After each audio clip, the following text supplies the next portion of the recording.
ओम शांति। ओम शांति। प्यारे बाबा, हम बच्चों की पीड़ा को दूर करने आए हैं, क्योंकि बाबा कहते हैं पहले आप भक्ति मार्ग में थे, मेरे भक्त कहलाते थे और मुझे बहुत पुकारते थे और क्या बोलते थे, मेरे दुख हरो प्रभु जी, या और भी जो कुछ बोलते थे, दर्शन दो, कृपा करो, आ जाओ। हाँ, कहा था ना, सबने कहा था। तो अब बाबा कहते मैं आया हूं, क्योंकि मैं जानता हूं ये पीड़ा देने वाला कौन है। हम खुद नहीं जानते थे, भोग रहे थे उस दुख को, है ना। लेकिन भगवान को तो मालूम था ना ये दुख इनके पास कहाँ से आया। तो बाबा ने वो राज खोला कि ये पीड़ा देने वाला रावण है। तो मैं रावण को ही भगाने की बात सुनाता हूं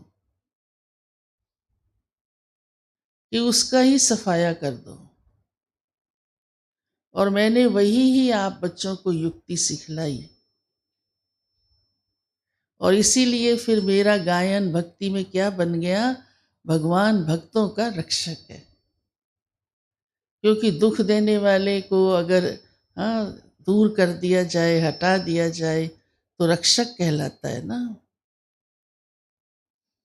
तो आज प्यारे बाबा ने विशेष ये कहा है कि रावण ने तुम्हें बहुत पीड़ित किया। विकारों के कारण ही तो आत्मा कितनी दुखी होती गई ना। फिर बुलाया किसको, भगवान को। लेकिन वो कैसे दूर करेगा ये मालूम नहीं था। फिर स्वयं बाबा आकर हम बच्चों का खुद आता है, हमारा रक्षक बनता है, हमारी पीड़ा दूर करता है। अब तो दूर हो गई ना पीड़ा, या अभी भी पीड़ित हैं? नहीं। अगर थोड़ा बहुत भी होते हैं तो उस समय चेक करना, हम कहीं ना कहीं कोई रूप से रावण के किसी उसमें थोड़े उसके प्रभाव में है। बाबा ने कहा है कि मेरे सपूत बच्चे कौन हैं। बाबा ने उसकी निशानियां सुनाई हैं। एक विशेष निशानी सुनाई है कि जो सपूत बच्चे हैं वो बाप को फॉलो करने वाले होंगे। फॉलो का मतलब ही होता है जो बाप ने किया वैसा ही बच्चा करे, उन्हीं नक्शे कदमों पर चलता चले, अपनी मत नहीं चलाए। इसलिए बाबा ने कहा वो श्री मत पर चलने वाले होंगे, वो सपूत कहलाएंगे। और दूसरी उनकी विशेषता होगी, वो सच्ची दिल वाले होंगे। उनका प्यार भी भगवान के साथ सच्चा होगा, दिखावे का नहीं। और याद भी इसलिए सच्ची दिल से करेंगे, क्योंकि याद बाबा कहते एक्यूरेट है ही वही जिसमें सच्चाई है। अगर सच्चाई माना बुद्धि बाबा के साथ नहीं कहीं और है तो वो याद नहीं, बैठ तो गए। तो इसीलिए बाबा उसको सच्चाई कहता है कि जिनकी भगवान के साथ दिल सच्ची होगी, सच्चा प्यार होगा, उसे याद भी जरूर आएगी। वैसे भी देखो जिससे प्यार होता है उसकी याद खुद आ जाती है। तो सच्चाई का अर्थ ही यही है। तो बाबा कहते हैं अगर मेरे साथ सच्चा प्यार है तो मेरी याद भी सहज ही आ जाएगी। तो सच्ची दिल बाबा को पसंद है। तो बाबा ने कहा ये मेरे सपूत बच्चों की निशानी है। फिर आज विशेष बात बाबा ने कही है कि अपने तमो प्रधानता के संस्कारों को मिटाओ।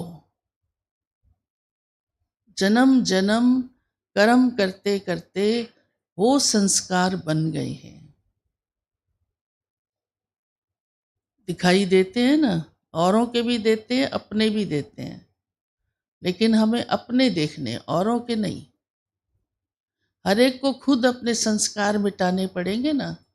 अच्छा, औरों के देखकर आप उनके मिटा सकते हो? बल्कि कितना समझाता है भगवान भी, तब भी नहीं मानते। तो हमें अपने संस्कारों को मिटाना है, सतो प्रधान संस्कार बनाने हैं। यही तो मूल पुरुषार्थ और है ही क्या। याद भी किस लिए करते हैं? इसीलिए क्योंकि संस्कारों का परिवर्तन याद से होगा और बातों से नहीं। याद ही अग्नि का काम करती है ना, जो बुरी चीज को जला देती है, उसमें जलाने की शक्ति होती है। तो हमारे संस्कार बदली होते हैं। इतनी हमारी बाबा के साथ याद की तार जुड़ी रहे कि हमारे संस्कार बाबा जैसे बन जाएं। शिव बाबा के संस्कार कितने ऊंचे होंगे, हैं आप उसकी महिमा करते हो। विश्व कल्याणी है बाबा, ये संस्कार है ना उसका। सुख दाता है, शांति दाता है, रहम, हाँ, दिल है, ये उसके संस्कार है ना। गुण भी हैं और संस्कार भी हैं, और वही हमें अपने बनाने हैं इस समय, क्योंकि उसकी हम संतान भी हैं। और जब तक संस्कार सतो प्रधान नहीं होंगे तो सतयुग में कैसे रहेंगे? फिर या तो बहुत ही, हाँ, एकदम साधारण में साधारण जीवन होगा। ये पुरुषार्थ बाबा कहते हैं, इतना मेरे को याद करो जो ये संस्कार बदल जाए।